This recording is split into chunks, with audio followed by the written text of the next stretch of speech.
Our data analysis showed no methane whatsoever. This is a problem when we try to produce methane from hydrates. It keeps shutting itself down, right?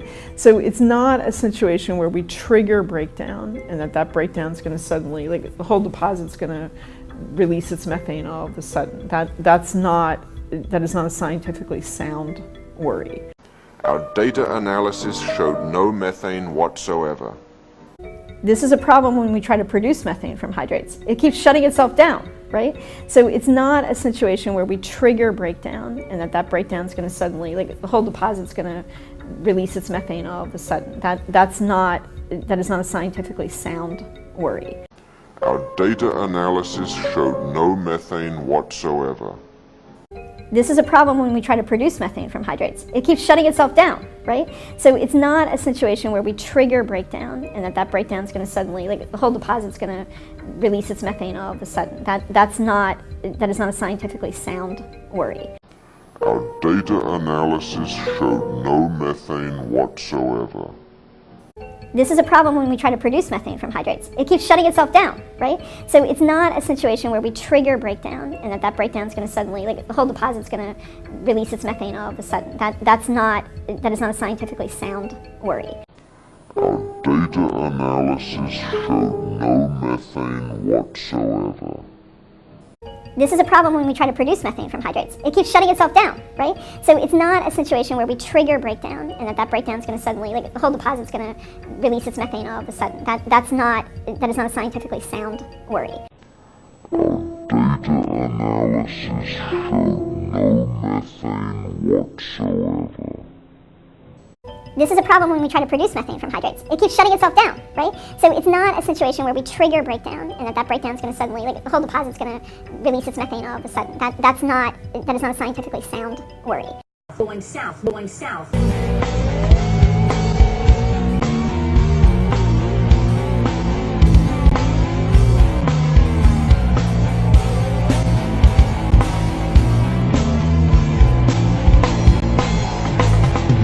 Going south, going south.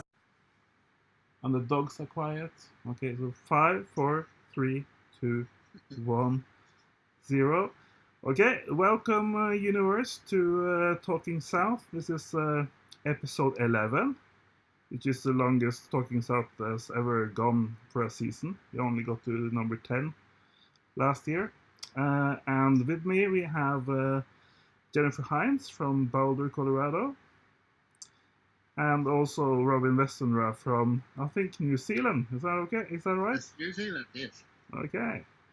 So, just to get us started here, I have a sweet little story about a bear from the Pentagon report, which is predicting near-term collapse of the deep state of the US military. So, in the conclusion, you know, this fantastic story. In Frank Tashlin's classic children's book, The Bear That Wasn't, a bear awakes from hibernation and, exiting his cave, finds himself in a huge factory that has been built over his forest home. Encountering a foreman, the bear is told to get back to work, to which the bear replies, "I don't work here, I'm a bear." Incredulous, the foreman says, "You're not a bear, you're just a silly man who needs a shave and wears a fur coat." So this is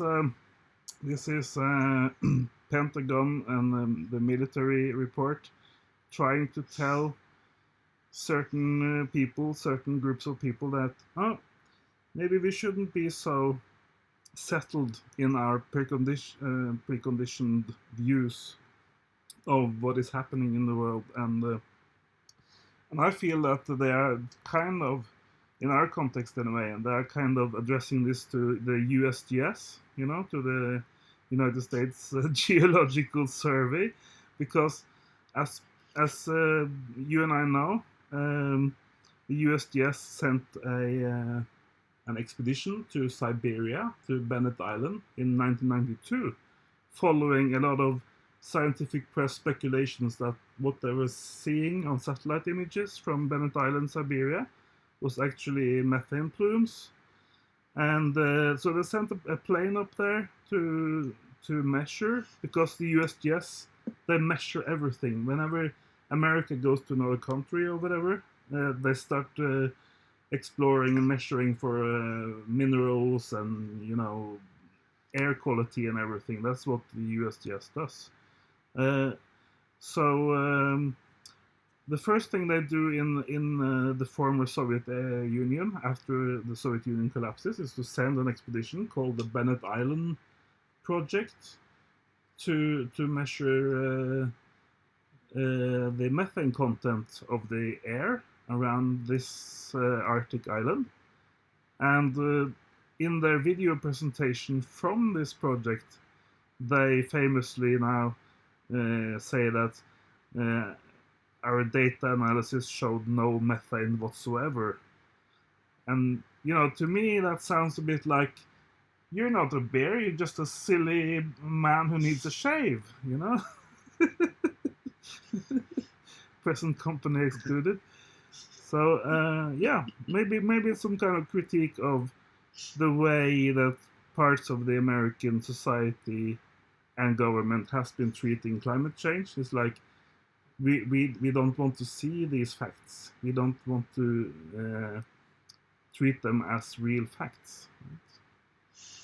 That's true. We are in a time of alternative facts, and never more than right here and now. You know, we're in the time of boiling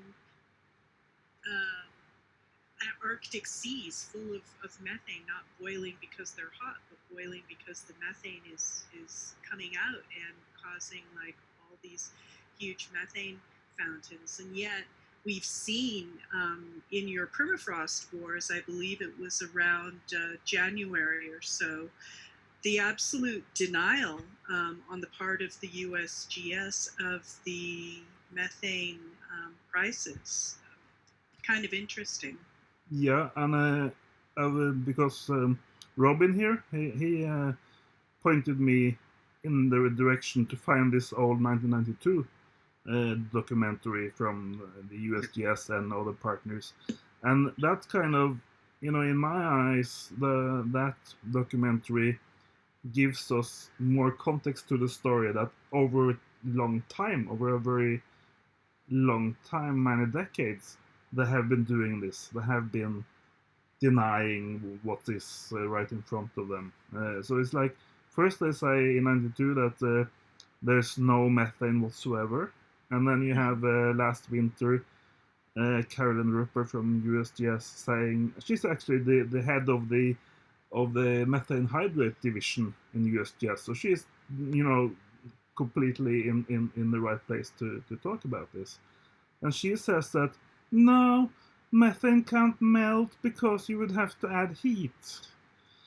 And the you know, on the video that Robin posted, we saw that it was you know, boiling there. The ocean is boiling there, and that's because it's the water that is hot enough to trigger the melting of the methane. And the water is, you know, if you go into a bathtub, the water is everywhere all the time. It's, you know, it's just all over, and it doesn't stop heating your body just because you feel warm in a second. It keeps being warm, right? So it's like, yeah, it doesn't cool down. Yeah. I found her explanation very curious, and I thought it was kind of a strange thing how she kind of laughingly put down the premise that there was a huge methane problem, what we call the methane time bomb, you know, the methane bomb. Maybe bomb is possibly the wrong word. Maybe we should say a million fountains all spurting at once. Maybe that's less like a bomb. But she basically said, as you've mentioned, that it can't possibly happen because the methane cycle, melting cycle or whatever, would completely shut down. And then she threw in some kind of fancy technical terms, something about, you know, because it was eating all the heat. Well, yeah, that's because we are adding more than, like, with our carbon emissions to the atmosphere itself, something like 4 nuclear bombs per second or something absolutely atrocious. So there's a huge amount of heat being added to the atmosphere. I think she was using the word endothermic, if I Yeah. recall. But in any case, her explanation was curious, at best. And the other extraordinary thing that she did was, I think it was her, they were saying, well, we measured this in Alaska and we didn't find anything, so it couldn't possibly be happening in East Siberia. Yeah. Because we already measured in Alaska and it wasn't happening there. It's a bit like saying that.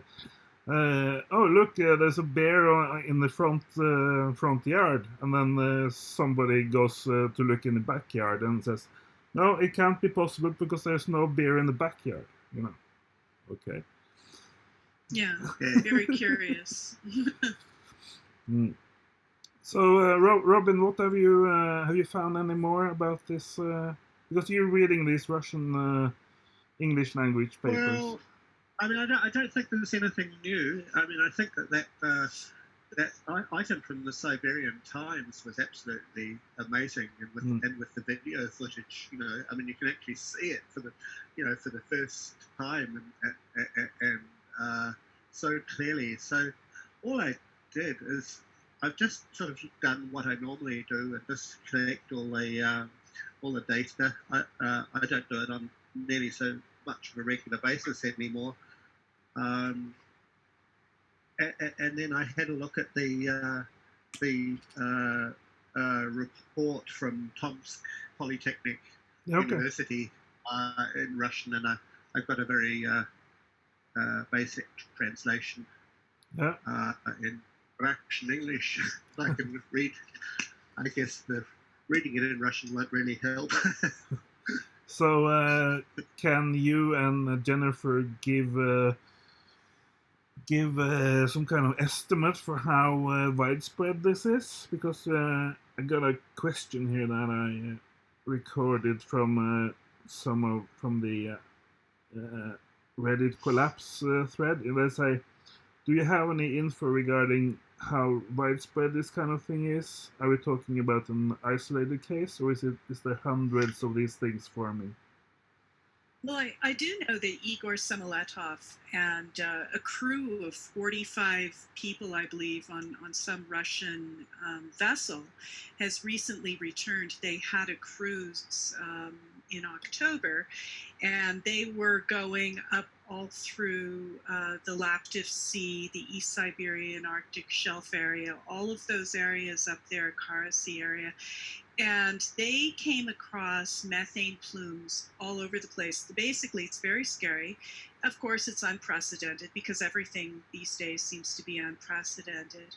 And they ranged in size, these fountains of methane. If you can picture it, the sea is about average of 60 meters or so deep. It's an extremely shallow sea, which is quite important to note for a couple of different reasons. Number one, there's less pressure, and so it's more prone, if there's a methane deposit that is starting to thaw, it's more prone to come out because it's not being held down as tight with so much pressure. That's number one. Number two, that sea's very shallow and it is a bit warmer. And number three, when it does come out, none of the methane is really absorbed in the water column. It pretty much disgorges itself out to the atmosphere. And they were seeing loads of these plumes all through that area up by, just off the coast of Russia, Siberia. They would range in size between like 100 meters and a kilometer. I bet there are ones that are larger than a kilometer. And they are dense. This is not just like little tiny bubbles coming up every so often that you might be able to detect. No, these things are just going so fast. The methane is coming out so fast that they were actually able to detect the air measurement of methane right above those fountain areas of 14 parts per million. Right. Now that may not sound like a lot, but it's out of the parts per billion. We're about 1900 globally average, I believe, about 1900 parts per billion, varying on 2000 parts per billion. But up in this area where the methane is disgorging out into the atmosphere, it's 14 parts per million. And that is a huge amount more than the global average. And it's just... They said yes. 7 to 9 times, didn't they, Jennifer? Yeah, that's right. 7 to 9 times more than the global average. Thank you for finding that. So that's an absolutely huge measurement. And we're seeing it now on top of the Arctic sea ice extent record low for today. You know, I think October 30th, or what was that article you just sent our way, Torsten, that this is a record Arctic sea ice low for this moment ever since we've started taking measurements for this date. And I'd be interested to see what the sea ice extent is on top of it. You know, it's just very, very interesting. And in a creepy way, it's very engrossing, because you really can't just take your eyes off of it. If you know it's happening, you just watch this thing like a movie. Like, how can this be happening? It's happening so quickly. It's getting very hot up there. And we should tell the audience that this is this methane coming up more and more. It's not just like an average phenomenon only interesting for scientists. It is actually, it has the potential, and I would say that it will somewhere down the line indirectly kill more people than the plague, than the Black Death. It's that kind of catastrophe. It's not something for scientists in white coats that are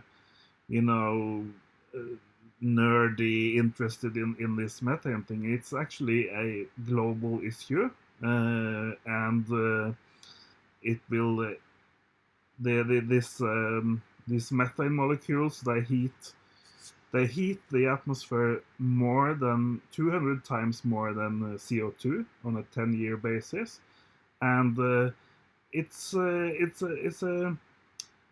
a runway. It's a fast track to totally losing control over the global warming situation. Today they are still talking about having another COP meeting, not in Chile but in Spain, and they're talking about the Paris goals from the Paris Agreement for climate mitigation. And this methane thing, I won't say when it blows, because it already is blowing, but when it sort of ramps up, when it comes out in like 10 or 100 times more than this, then it's game over for any sort of civilizational control of this situation. So you have to think about it as the Black Death or the plague. This is something that every newspaper and every TV station and radio station and website in the world should actually write about every week. You agree? At North America at the moment, I mean, you can see the consequence that they can't get their crops in. It's too cold, it's too wet, it's too something or other. Yeah. Well, we had a little bit of an abrupt climate change event here this last week here. Oh yes, in Boulder, Colorado, just innocent little Boulder, Colorado. Because we're right next to the Rocky Mountains, and the Rocky Mountains run north-south, and they run all the way up, the Canadian range and so forth. It's a natural place when these cold events come down. And as I always say, if it's down here, it's not up there, because it's not that the Arctic is getting like so much colder all of a sudden and pushing all of its cold air down on our heads. No, it's that something is pushing into the Arctic, making the Arctic hot, making it boil with methane in an unprecedented fashion. And in the meantime, the Arctic itself is reacting and thrusting a long finger of cold along. And it's probably happening on the Siberian side too, because it generally happens on both continents. But in the US, it's pushing a big cold finger right down that range. And we went, and I'm going to quote in Fahrenheit, so guys who are watching in centigrade, my apologies, but we went from about 76, 77 Fahrenheit on Sunday, and I was out raking my leaves and I was hot. And in about 24 hours, it went down to, the first drop was the next morning, it was 26 degrees. And that's accompanied by a lot of wind. And then it got down to about 1 degree Fahrenheit, which is pretty darn cold. And today's the first day in 4 days that it's come up again. And everybody's like, wow. And this is a record event for Denver, even for Denver, because it dropped so suddenly and so atrociously, and it was accompanied by 2 snowstorms as well. Okay. So all of a sudden, we're mid-October and we're down at 1 degree Fahrenheit with, 8 to 10 inches of snow, and it's kind of like, this is wild. But you have to understand the big picture, and then you start to understand why this thing is happening the way it is, and that everything is connected, and it's only because the Arctic got a big push on it, and there's so much heat going on there, it's melting like an ice cream cone, and this is like one of the long fingers. So you're getting snow before us in Greenland. I'm going surfing tomorrow on my paddleboard, so it's still free of snow up here. So Are you serious? That's amazing. And I just checked the temperatures last night in preparation for this from Earth Null School, and I don't know how much that can be trusted, but in the area of Bennett Island, temperatures are about -8 degrees Celsius. Okay. And considering that the water doesn't even start to freeze until it's below 0 degrees because of all the salt water. It's pretty underwhelming. Yeah, up here on the beach up here, I've observed that you have to go down to -18, -22 in order for it to really start freezing on the sea surface, because it's salty and you have tidal water in and out, and so it's not like it's just the flash freezes the moment the air goes down to 0, because the air is one thing, but the ocean temperature is another. When you're quoting the -8 C, that's for the air above Bennett Island, right? Yeah, I think. Yeah. I mean, it's very hard to know, but I think that is surface air. Yeah. It takes a long time from the day or from the moment you get sub-zero Celsius air and until the ocean has been warming all summer, all spring and summer. Yeah. So that gets down to freezing. Yeah. So. And if you look at Earth Null School, the situation is still exactly the same as it was before. You just don't see as much of that kind of red color on the thing, because things are starting to turn to a very sort of thin layer of ice, and it is thin, half a meter or something. Yeah, it's pretty thin. Torsten, how is the Arctic sea ice volume doing? Because I know we've just hit a record low for this time ever for the extent. Do you have any idea about the volume? It's kind of the worst day of the month for getting that question, because as you know, the University of Washington in Seattle, they only publish their numbers for October in like the second week of November or something. So it's like, you can try, and I try to sort of estimate the volume from the other numbers that we get.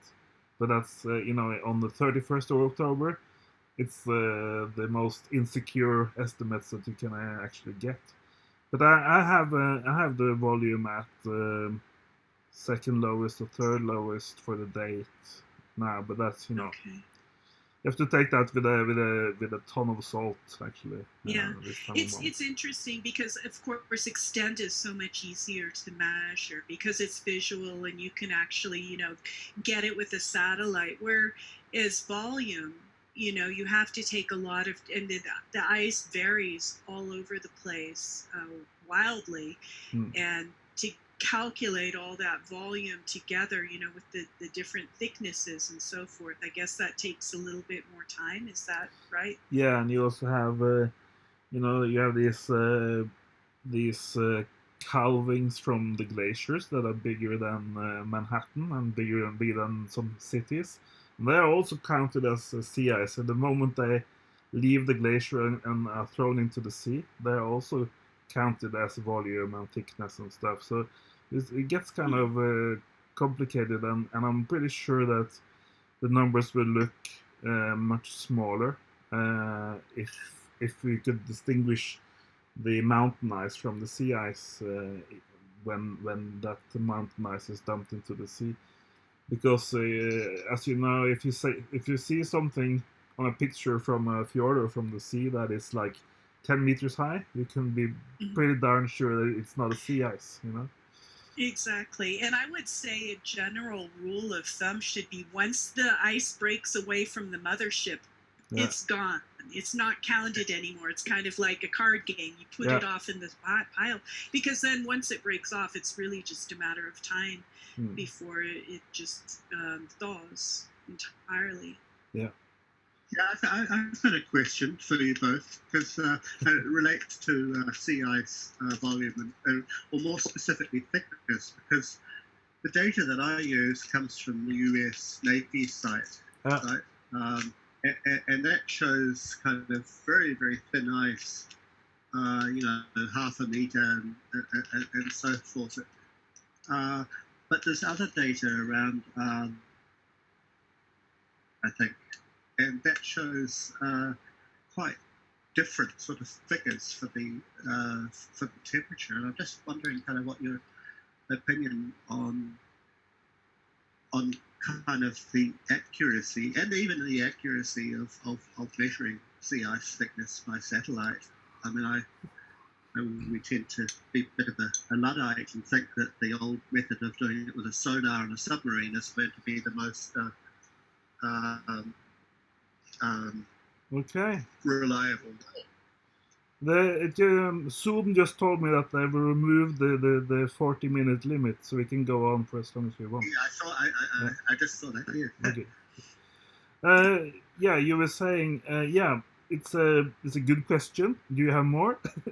It's a very hard question to answer, really, because you have the. Actually, why I posed it, because I can't answer it myself. Yeah, no, you have the U.S. Army. They're doing their measurements, and they, everyone who measures has, different customers, and the U.S. Army, they are thinking about how navigable the sea is. So they're sort of thinking about submarines and warships and stuff, how hard it would be for them to cross the polar ocean or something. So they may be less accurate for that reason. I don't know. And then you have the satellite, like the Japanese, or what's that called? Anyway, the satellites that JAXA uses, the Japanese Space Agency, they have their problems because they measure from space, and then you have different types of ice that are have different what's that called? Different density, so they may lie high in the water or low in the water, and it's kind of hard to say what is snow and what is ice and all that kind of thing. So it's but the only time I think that we will be absolutely sure how much volume and thickness we have is like when we hit zero in a couple of years, because then everybody will agree. There's not going to be any argument. We won't waste our time, saying, how far have we gone since the, advent of the Industrial Revolution, and arguing about, is it 1 degree, is it 3 degrees, if you add it all up. No, it'll be perfectly clear. We won't have any ice, and that'll be it. Yeah, and even Europeans and Americans can agree that it's 0 square miles and 0 square kilometers and all of that song and dance. So okay. So Robin, you've been pretty active the past days and weeks, haven't you? With all kinds of videos. What have you've posted some video about China as well? Is that related to this or? I just kind of post on whatever I think is important at the time, and I don't want to pretend there's only one show in town. No. I mean, there's a theoretical option that we could nuke ourselves before we starved to death. So I sort of pay attention to these other things as well.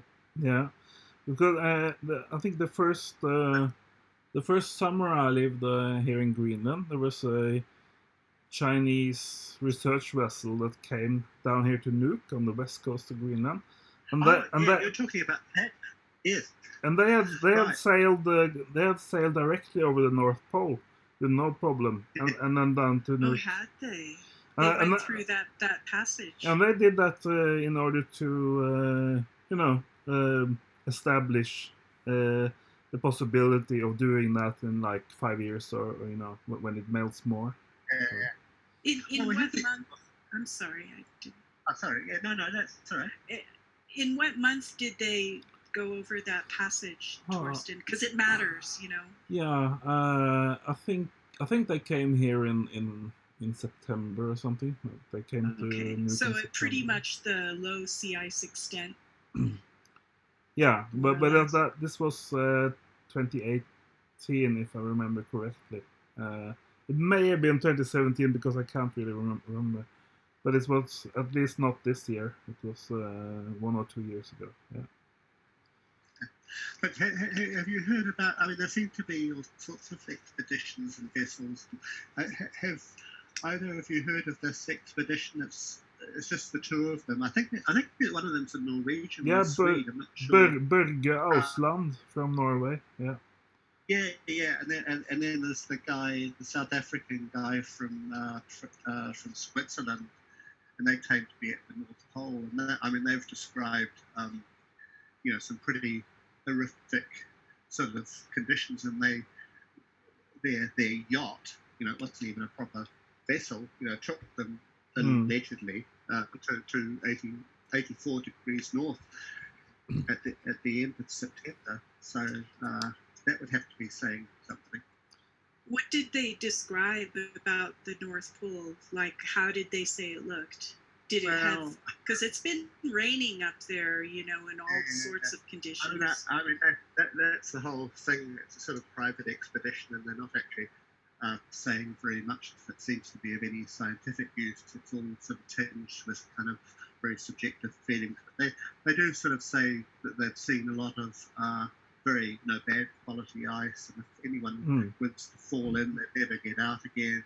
And just the odd little comment sort of in between saying, "Oh, this is the greatest adventure of his life," and stuff like that. I can relate to that because when I was at the University of Oslo, there was an event, with showing slides and stuff down in the downtown part of university with Børge Ausland, the same guy, and this is like in the 90s.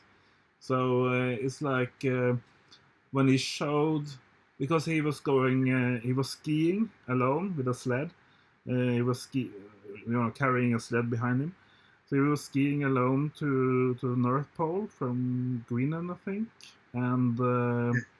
and you could just see, because the sea ice back then, you had to climb it. It was like 3-4 meters with sort of stacked up ice because of the movement.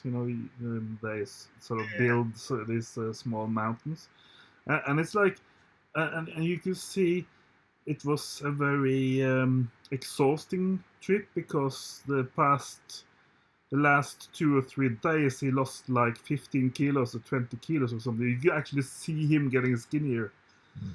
on those Yeah. last slides. This is the same guy who is going up there now. So when we finally get the pictures from this expedition, we can actually compare sort of image for image how much thinner the ice has become. Well, there's enough coming out. I mean, you just need to kind of look beyond them and look at the ice, in the background, and I mean that shows a lot in itself, because we don't often see these images. Yeah. Then you have another expedition, which is a 1-year expedition. With a Polar Stern ship, and it's like I think the crew is like 50 or 100 people or something, and their goal is to freeze, to freeze stuck in the ice. So to all the deniers out there, this was by design. They wanted to freeze stuck in the ice, and the whole point of this is to freeze stuck in the ice, like Fridtjof Nansen, the explorer from Norway, did with his Fram ship. The Fram Strait is named after this expedition with the ship Fram. So they are doing all kinds of measurements of sea, air, and animal life and plant life and everything. And they actually have a site there where they publish a lot of these things as they go, I think. And also pictures of polar bears and stuff. But it's like dark up there now, I think. Yeah. But it's amazing that they are doing these expeditions. I mean, especially I'm amazed by the other couple, being up at 90 degrees north in the beginning of winter when it's dark. I mean, it must be horrific conditions that I could only compare perhaps with Captain Scott or something. Yeah. Torsten, do you ever go out in a boat and investigate things? In a boat? Yeah. No, only on my surfboard actually. So, but we have got a tremendous stream of icebergs coming out the fjord now. It's the peak iceberg season, October, November. So I'm, one of my sort of boyish dreams is to paddle up to one of the icebergs and then jump over to the iceberg with my camera on my forehead. Maybe you could get some hooks and be like one of those superheroes and throw the hooks out and haul yourself up there and then do something. But I kind of imagine it's pretty dangerous because let's say I jump onto an iceberg and it breaks in two and it smashes into my head and I get knocked out. It's like I don't think so. I will be whale food within short, I think. No, but it's like with everything. If you're going out in the mountains or at sea or whatever, you have to use some common sense, and not be too careful, but not be too daring either. At least if you're not in a team and you're not wearing a helmet and stuff, you just have to be a little bit more careful. But it's plenty fun, because in January I went down to visit my translator who translated my novel down in the Canary Islands, and we were walking along the beaches and sitting on restaurants and looking at the sea and stuff, and I just found that whenever there came some kind of transport ship or whatever that you could see in the horizon, I was like, oh, is that an iceberg? Is that an iceberg? Because it's like my brain has been reprogrammed to always be on the lookout for icebergs, because that's what Absolutely. I do every day up here. Yeah. You do have to know what you're looking at, and I hope I have enough time to tell this, but when I flew over Greenland in September of 2012, that kind of epic journey that sort of shook me to my core, I was looking down before I got to Greenland, and it was, September, beginning of September, and I was like, God, it's so rough. I don't even... Why am I seeing all those white caps? And I'm thinking from 36,000 feet that I'm going to see some white caps, because I couldn't compute what I was looking at. But I was looking at so many icebergs that filled the entire sea. And you really have to train yourself to look at it. But once you see it, you can't unsee it. And then you're like, oh my God, this is the result of global warming and all the huge ice that's melting in Greenland. It's all just breaking off and crumbling into the ocean, filling it. I actually do think that I have footage of that same thing you're talking about. When I flew to Iceland 2 years ago, I also thought it was white caps, waves that are breaking. But it's like, I'm like 10,000 meters up. So I took some still images from the window and some video. So we could maybe, play them sometime and talk on top of it. We've been talking about using some other air footage from Greenland, you and I, Jen. So maybe that's our next episode, to have some aerial photos and videos from. That would be great. Greenland. Yeah. So Robin, you were saying? Yeah. Oh gosh. Well, I just did a sort of a bit of a mental preparation, but I haven't been doing so much on this recently, and I just went back and how I throw out these sort of videos about what the ice thickness is and the temperatures, and I did that, and then I checked also on what Margot is doing, and she's doing something quite interesting. She has been measuring every day the data from NOAA and takes the mean level. Yeah. She's been doing it, I think, about 6 months now, and you can definitely see an increase over that period of the amount of methane coming out. And it's not an exception; it's a trend, because you can see it posted every day for over 6 months. Yeah. Sometimes it goes up, sometimes it's down, but the general tendency was up. And then the other thing was just the shock of seeing the pictures on cams at total column, and just how those levels have gone up. And I was used to sort of seeing average levels of 1,800 parts per billion of methane, and then 1,800 parts per billion is the low level. That's the level that you get in the South Seas of the Southern Hemisphere. Yeah. And you're seeing a total column of 1,900, 2,000, even 2,100. Do you think you can explain to the audience what a total column means compared to the other measurements? I'm not a technical thing, but they measure the methane at surface, and they measure it at various levels. Yeah. In the atmosphere. So total column, I think, is the totality of all those readings. I'm just guessing. I don't know the technical. It's some kind of average for every height above the sea level or something. Well, I don't know whether that's the way that they measure it, or whether they just average it out. Someone else. I don't know. Jennifer, do you know? Well, my understanding was, for those extreme measurements, it was rather localized. So those would be air measurements, and I'm not sure at what altitude, but probably at maybe ship level altitude or something. That's the feeling I got.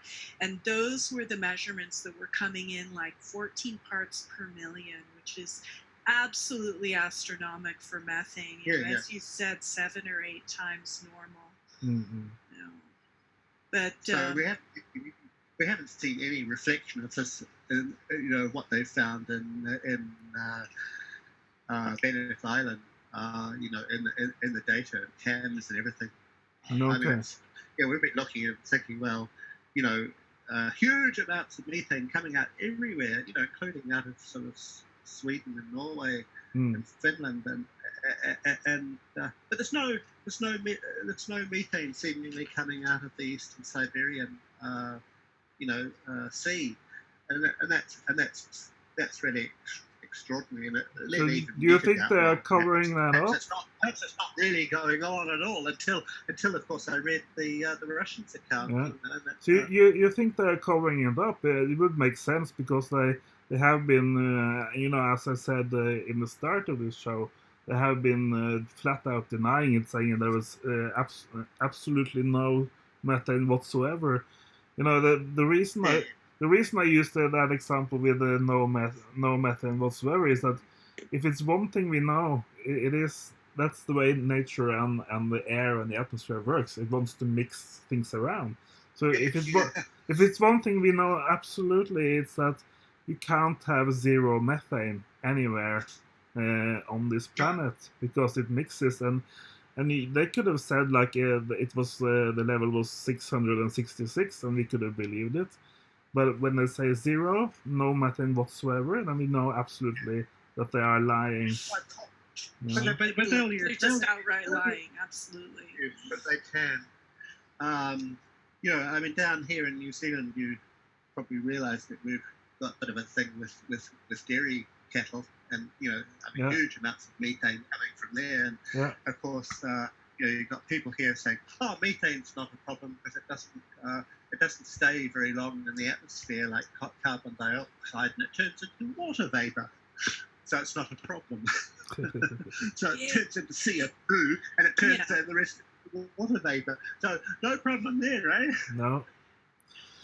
Not to mention that as it turns into CO2, if it happens to be in the water, the part that's turned into CO2, to do that, it has to acidify the water column. So it adds to ocean acidity, it adds to the general CO2 level, and it adds to the methane level for whatever didn't break down. So, I mean, there's nothing good to be said about methane. I mean, the craziest thing that's ever been said here in the U.S., we had a campaign to use natural gas because that was a safer and cleaner alternative, which was all just hype, really. That's the same thing as in Norway, because Norway is also an oil-producing country, and they say the same thing, that the natural gas is a transition fuel, as we are waiting to get really sustainable and green, we will just use all the gas we can pump. It's like they just want to make money. But they can't. That's despicable. It's very sad. We're such a despicable species, And I had to hear this from the British and from other nations in order to figure out that every nation's politicians say this to their population. They say every nation that pumps oil says that our oil industry is just so much cleaner than all the others. But every country says that. Here in the U.S., we have clean coal. Think of that. Fabulous.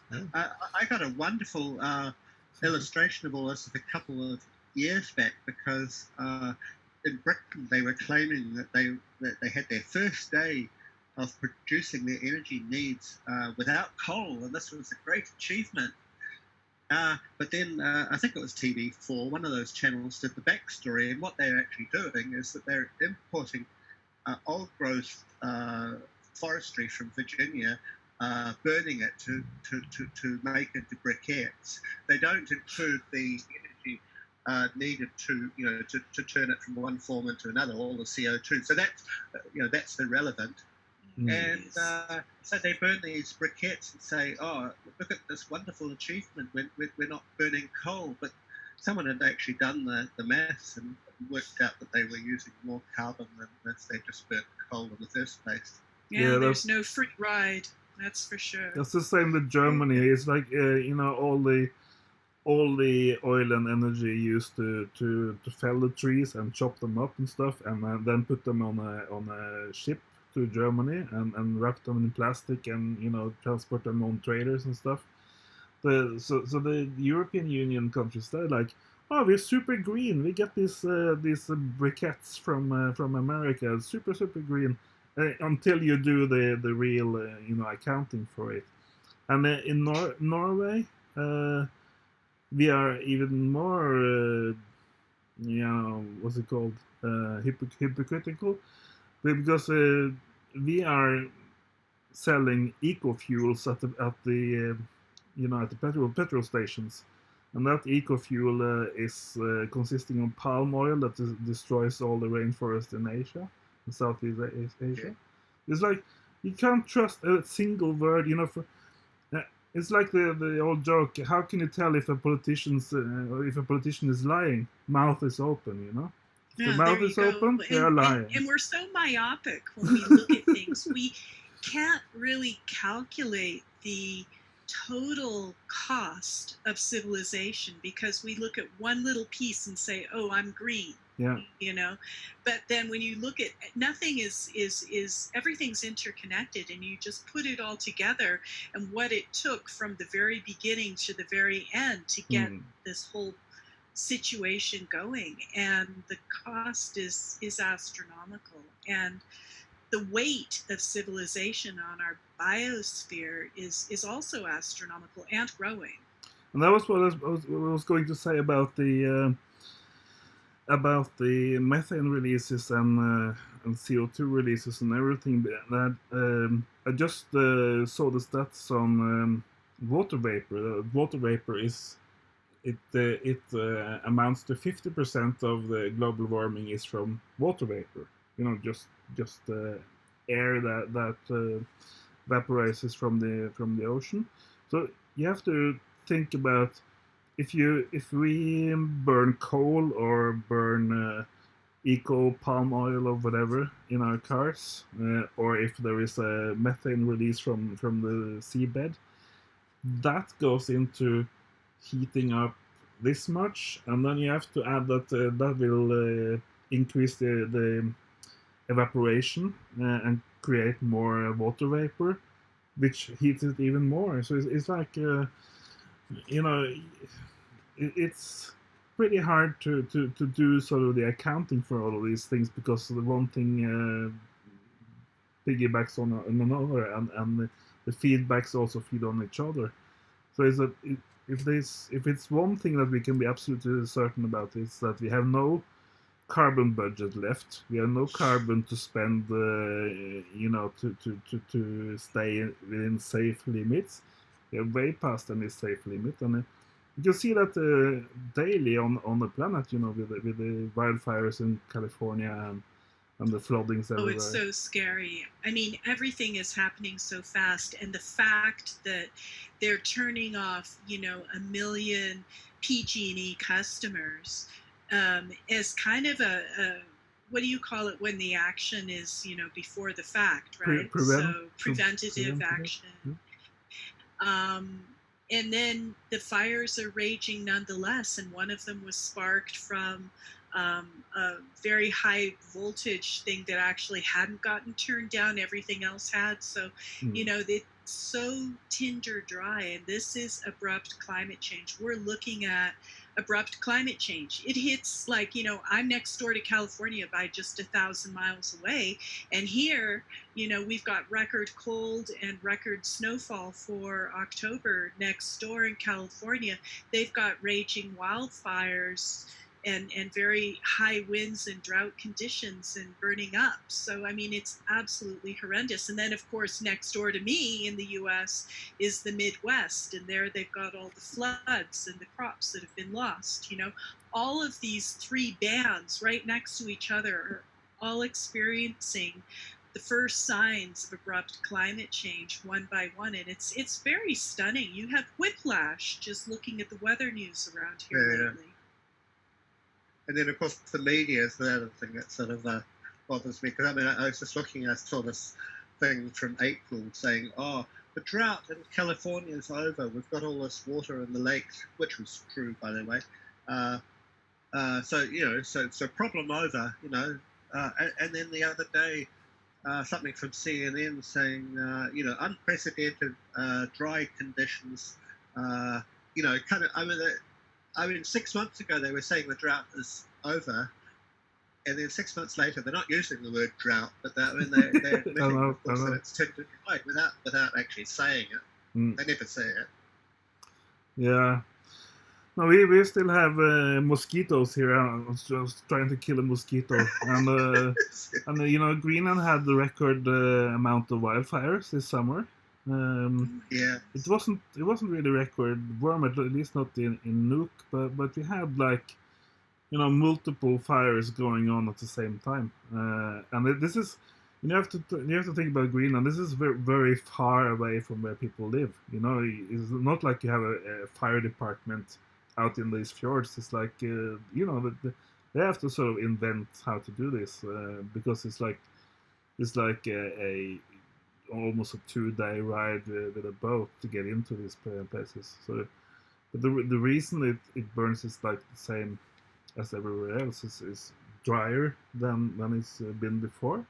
And up here you have, or at least north of here, you have 24-hour sunshine. So if you have like 2 or 3 weeks of good weather, it's like just drying out all the moss and all the tundra completely.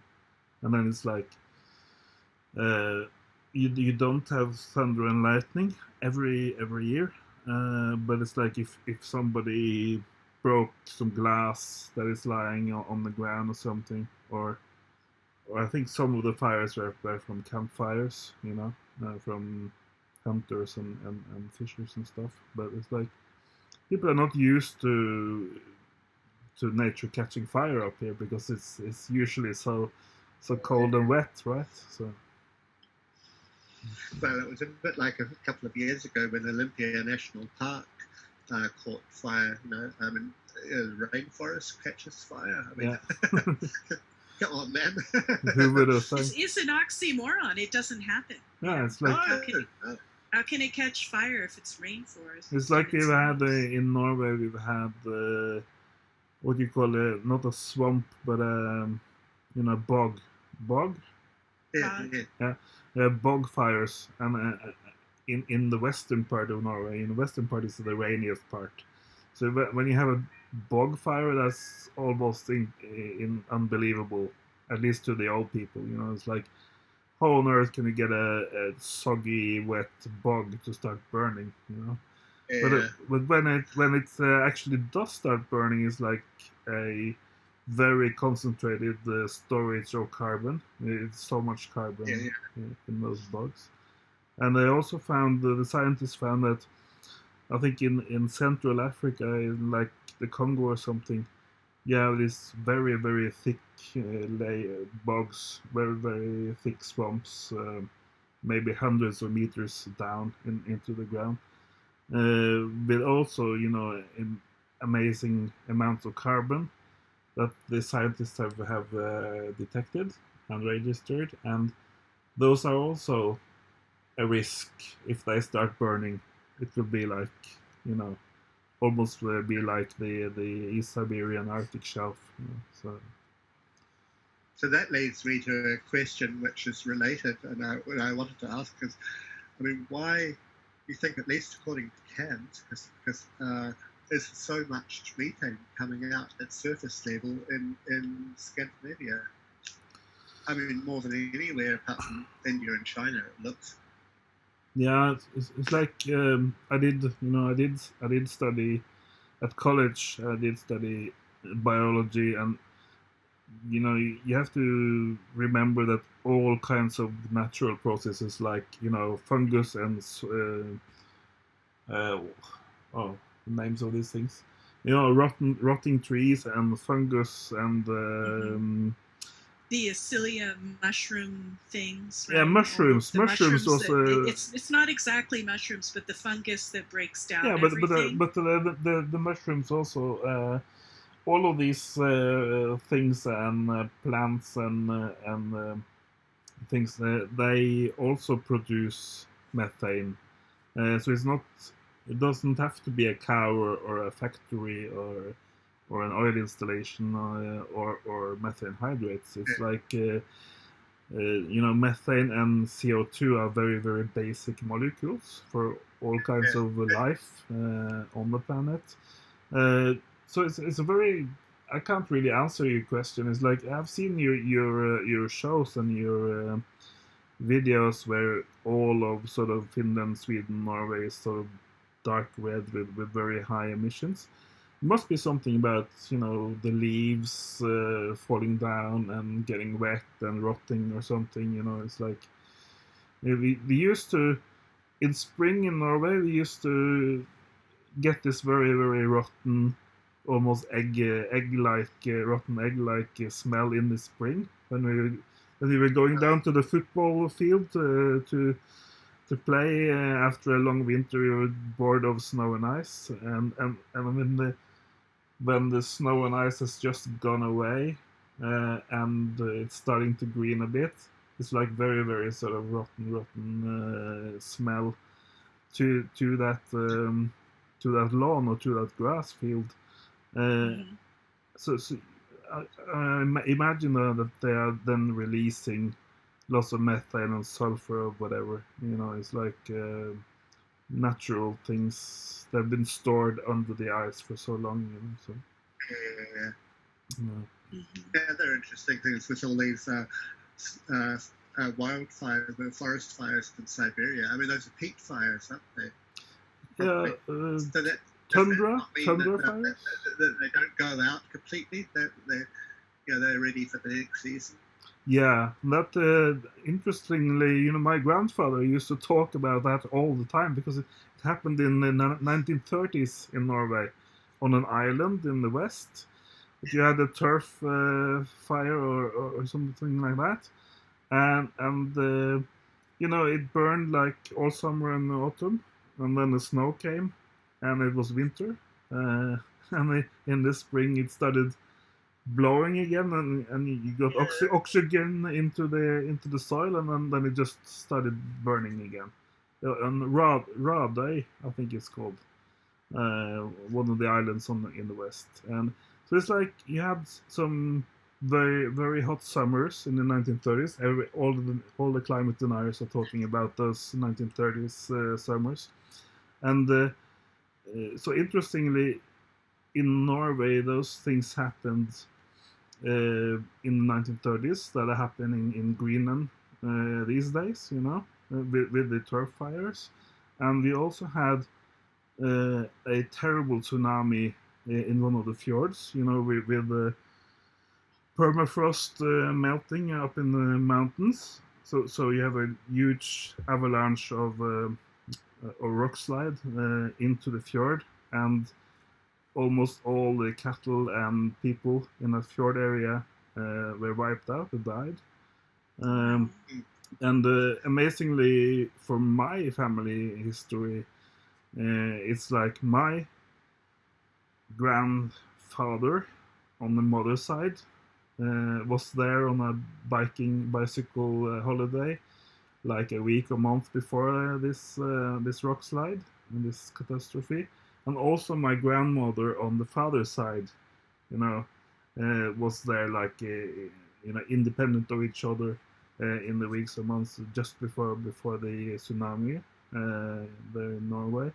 And it's like, if any of those I would be wiped out as a consequence if one of those had been there during the rock slide and the tsunami. But my point was really that now, 2 years ago, we saw the tsunami here in Greenland because the permafrost in the slope, in the mountain slope, had melted, and then you get a huge tons and tons of rock going down into the fjord and traveling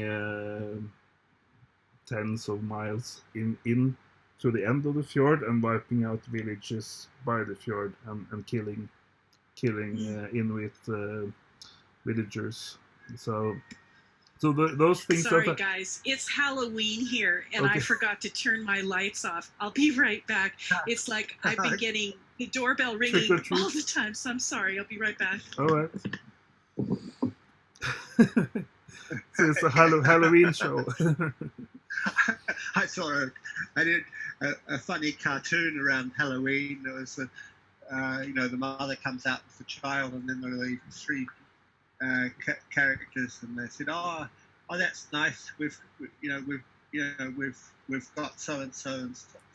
We've got a Trump supporter," because there was someone dressed in the Ku Klux Klan. Yeah. Yeah. No, it's really catching on. These all of these American traditions are sort of just spreading around to every country. I know. Yeah. Yeah. Back again. I usually try and hide from the trick-or-treaters, but I forgot to turn my lights out, and they were all hammering on my doorbell. Yeah, so you better not get your trees full of toilet paper or whatever they do in America. No kidding. Yeah. No, so my point was really that things that happened 90 years ago in Norway with permafrost and wildfires, they are now happening all the way up in the Arctic, in Greenland and Siberia. So that's very, very scary. Mm. Incredibly so. And it's gonna. I think the place to watch the next few months is going to be Australia. Okay. Really, Not so much, very but it's with fires. yeah. Well, yeah, just with fire and just with rapid warming, and then they've got this sudden stratospheric heating phenomenon that's given us a sort of a cooler spring here, but it's leading to unprecedented conditions in Australia. Really? Well, I have been hearing more about that sudden stratospheric warming. That's like the latest buzzword for the past year or so. And I think that that's happening over Antarctica. If I recall, I read an article recently, I think last week or the week before, that there was sudden temperature warming over Antarctica. And do you know anything about that? And the Antarctic. I know you follow it quite a bit. I don't know in detail, but yeah, I've gone into it a wee bit, and because I've had such sort of my attention has just been solely on the Arctic. I tend to kind of, things sort of register with me, but I can't go into the detail, and I feel very remiss because it's my part of the world, and I should really be reporting on what's happening in Antarctica. Well, I think what's so interesting about Antarctica is, for so long people thought it was, the stable place. And of course, that's proven out to not be the case at all. And of course, West Antarctica was highly anticipated, it's breaking down, it's melting no matter what. And now East Antarctica too, with the Totten Glacier and all the water going in under there, and it's experiencing sudden stratospheric warming as well. So I think East Antarctica is on the move. Yeah, yeah. And people on Facebook, I noticed, reposting this article that came, I think, from the Washington Post in 2017 about, record ice extent in Antarctica, and then they're posting this as if it's today's news. Yeah, I saw that. They're trying. I mean, the complete. The situation has completely changed since 2007. They're trying to use the past decade data for as long as possible, and trying to fool more people still with the 2, 3, 4 years old data. So yeah, because it used to be the denial argument that so the Arctic is losing sea ice, but look at Antarctica, and now they're still trying to say the same thing. Well, then they would say, well, Antarctica is really gaining ice. Say that by using out of date stuff. Yeah. So, as you said, Jennifer, about facts don't matter. Facts don't matter. Something. Yeah. Yeah, we don't like those facts. Bring us some other facts. I'm trying to just kind of look at various things and just look at the facts and see where they fall and draw my own conclusions from that, rather than be guided by some sort of ideological principle, I suppose. That's what you have to do, and I'm that's what I'm hoping that the U.S. military and Pentagon is starting to do as well, because you can be as communistic or capitalistic as you want, but you have to have a true assessment of what is going on in the Arctic and the Antarctic. That's important for everybody who lives on the planet. So quit the ideology and start. You kind of need to be able to grow food, don't you? Yeah, it's like everybody needs to eat food and drink clean water. So quit the ideology and just assess the true situation. That would be my parting words. This is drawing to a close. Yeah, don't be afraid to look at the truth, you know. Yeah, Don't be afraid to take a deep dive and put all of the data points together and not just cherry picking and selecting something that's convenient and getting very myopic and adhering to it like a religion. It makes no sense. Absolutely. Yeah, well, otherwise you end up like, well, Michael Mann, for instance. Yeah. Wow. It must be. Point fingers, but I just did.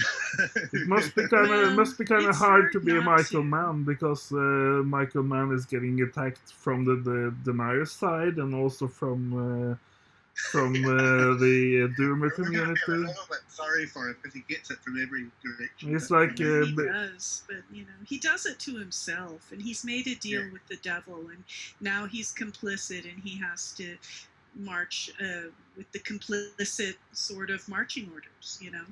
What do you say in America? He's between a rock and a hard place. Is that what you say? Yeah. Not a very fun place to be, you know. I kind of have compassion for the guy for making a deal with the devil the way he has, but you know, done is done.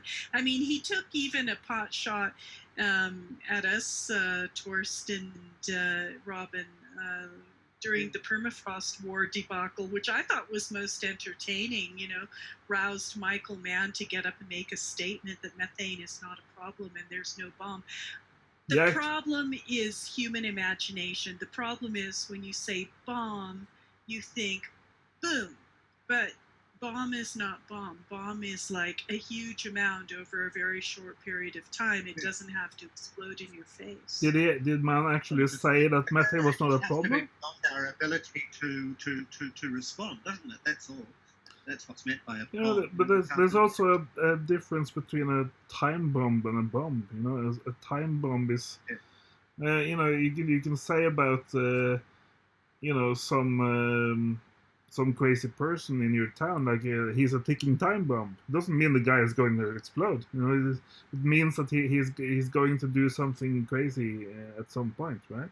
Mm-hmm. That's right. So it's that's right, and that's exactly what's happening, because as the permafrost and the subsea permafrost thaws so quickly, more and more and more, we're just, I mean, of course, it's chemistry. You're going to see the methane fountains, and they're going to increase, and they're even going to get bigger than a square kilometer, which is what they guesstimate, you know, a lot of them are, and these seeps are just going to come out all over the place. That's the bomb right there, you know. Yeah, and the bomb time is going off now. I mean, I don't like the idea of a time bomb, because that implies time, that something's there's going to be some singular event in the future that's going to happen that's not already happening. It's already happening, folks. You know, you know, I mean, we may not have seen what we can call a blue sea event, but I mean, the Arctic ice is in terrible shape, and it's real, actual, and now. But you know, I get a lot of people on sort of social media that are kind of looking towards some sort of singular event in the future. It's easier. I'm pulling away from that. Yeah, it's easier for people who are just starting to look at it, just to sort of imagine that everything is going to happen on a Tuesday, some month, a couple of years from now, and then everybody on the planet will die on the same day, and people will try to post the very last Instagram picture on planet Earth or something. That's or my last Big Mac or something. It's a lack of imagination. It's not that simple, nor that quick. If it was that quick and it would all just end in a big flash of who knows what, that would be one thing. But what we're looking at is the beginning of untold misery for the human race until the end, until it all winds down. And this is called, you know, the beginning of the fall of civilization, which is what we're starting to see. I mean, never in my memory and probably history. And I'm talking about California and the fires and PG&E, the electric company, cutting off 1 million subscribers. I mean, this is California. This is the year 2019, and they're shutting down 1 million people in California electricity as a preemptive measure. It's stunning. I mean, you're finding, people in wheelchairs, not, on pensions and things, suddenly thrust into the dark. And it's amazing. I think one of the sort of darkest parts of this long drawn out collapse is that everybody on the planet, to a varying degree, will know that we caused all this. Our mothers and fathers and our grandfathers and grandmothers caused this by being stupid fucking morons, not caring about what the scientists were saying. It's like 150 years ago that we discovered the greenhouse effect with CO2. Svante Arrhenius, the grandfather of Greta Thunberg, I think. So it's like it's not like, oh, we didn't know. It's like we knew for 150 years. And we've known about it for over a century. I've known about the greenhouse effect since the age of 12. Yeah. So. Yeah. Well, it's a measure of our species and how mature we are if we're not able to react appropriately 150 years after knowing something. I mean, say the first 100 we didn't know enough to react, or who knows what, give them a slide on the first 100 years. But what about the last 50 years? That's my lifetime. What's happening? And you're seeing the entire thing rolling downhill, and it's just becoming more and more noticeable as it exponentiates more and more. And what we're talking about now here between the three of us is no longer the bleed. I mean, people are talking about these things now. It's being spoken about on TV quite a bit. Climate change is the new hot topic, but we've been seeing it all this time, and we haven't been able to galvanize ourselves into a concerted direction to try and address these things. We're just like, oh, okay, we're going to do it. We're going to keep it below 2 degrees, and this is how we're going to do it. But it doesn't seem to be happening. I would say the easiest thing to do is to say it actually doesn't exist and do a little bit of fancy, reverse logic. I would say keep it below 8 degrees. That's much easier, It's like as long as the 2 degrees is just a number that some economist dreamed up. It's not a real number for when it stops being safe and starts being dangerous. Just let us say, as long as we keep the warming below 8 degrees, then we'll be fine, And it's much easier to adapt our economies to stay below 8 degrees. But the thing that they always leave out and always forget to tell you is that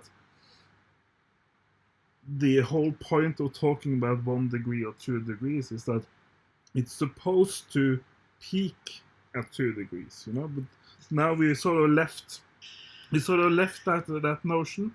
No, it's like. I mean. No, it's just like 2 degrees. I hate to laugh about it, but what about the lag time for CO2? Yeah. And my laugh is a doomer laugh. It's kind of like, oh my God, really? Because I mean, then what about the lag time for CO2 and all the CO2 that's been emitted by civilization itself in the last, say 10 to 15 years? That's not really even baked into. It's baked into the equation, but it hasn't yet manifested. You can't stop something from manifesting that's already there and is in the process of heating up. That's right. And, no, that's right. But it's like you have lag time.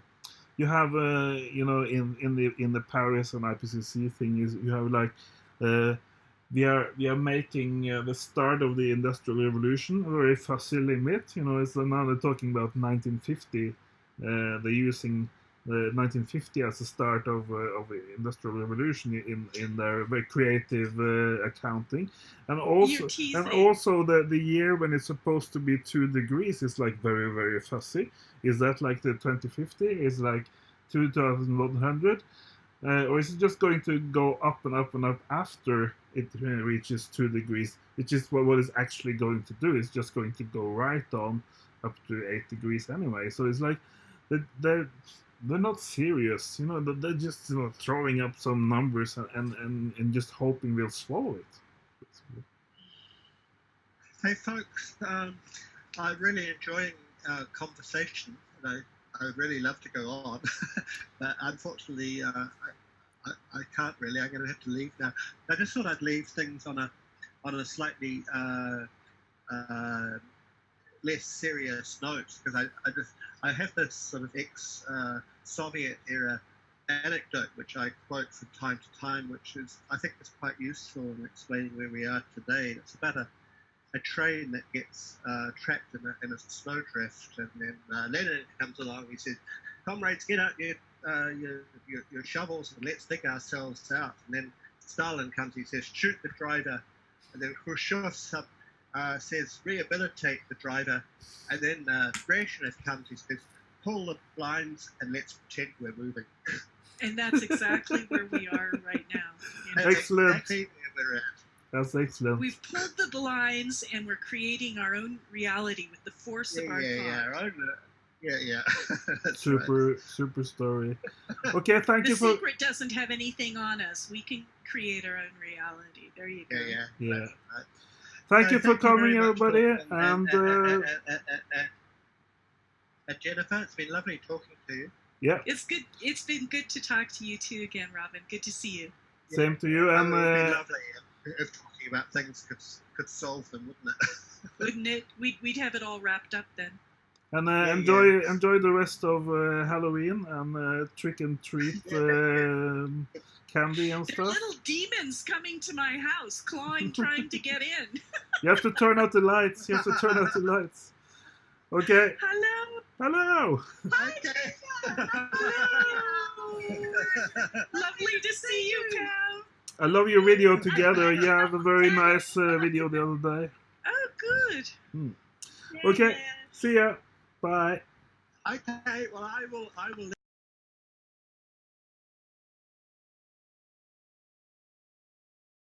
Our data analysis showed no methane whatsoever.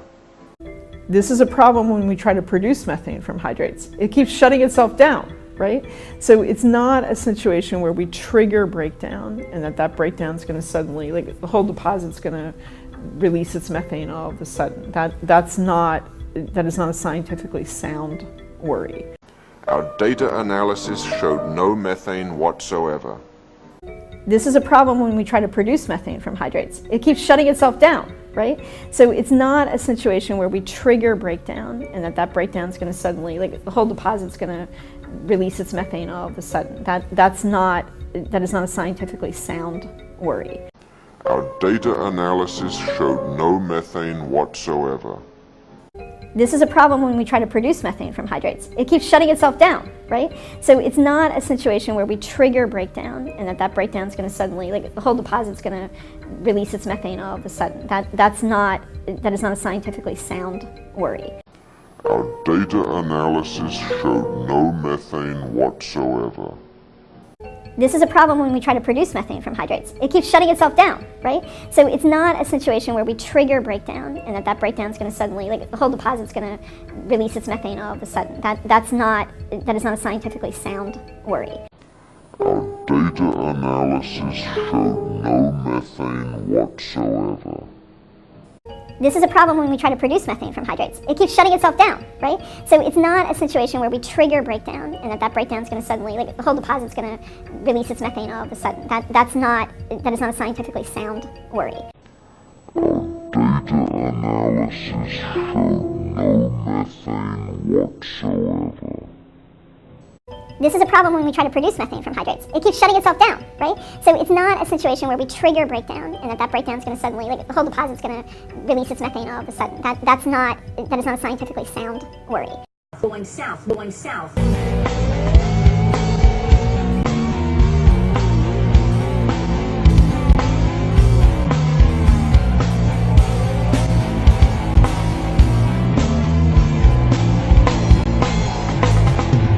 Going south. Going south.